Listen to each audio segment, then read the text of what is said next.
nhưng phải cho nó liên kết với nhau dây chợ Đặt cái tới đặt tôm đó đi chặt thủa.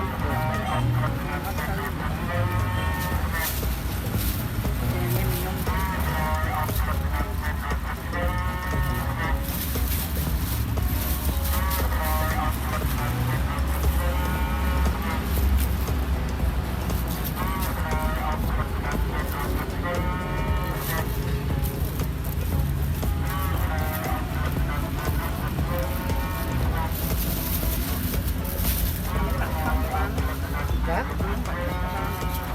Đây cái bạch chân này.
Nhóm tập mấy không khăn khăn đông đâu,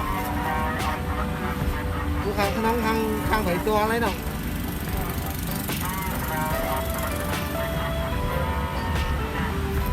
quá trong nước đó cái liệt đây trong ngược lại nữa, hả?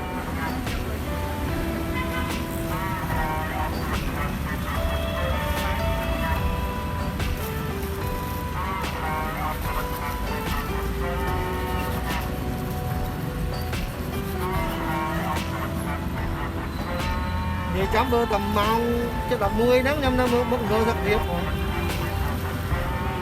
màu đọc nên là mặn đọc ở trong năm rồi thật việc xong chơi chân đó nên là giờ mặn đọc xài về em ha sắp đến nơi rồi đó nên là cho tầm 10 đó mặn đọc ha xài về em ha sắp đến nên là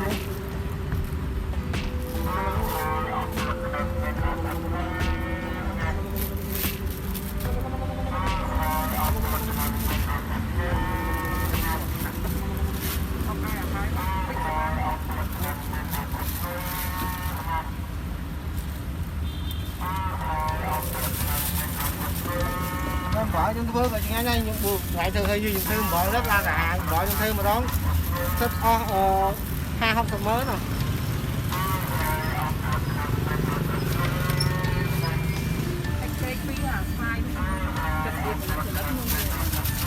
phải đặt pi đúng không? Cái đâm mà nó tới đây nhập pi rồi kê mùi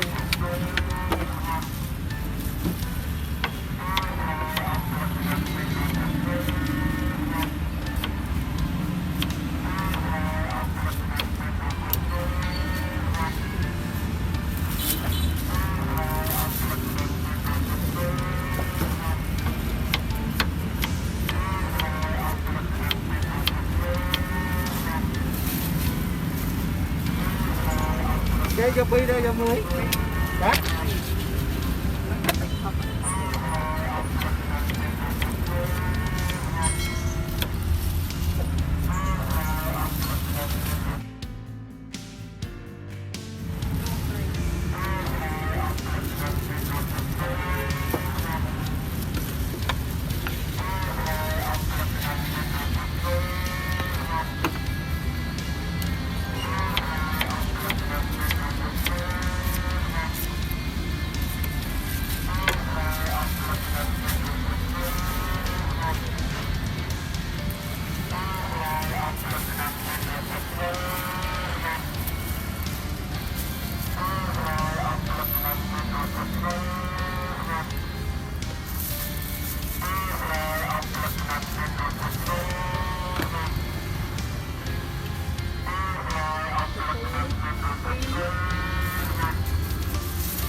Thôi nữa kia.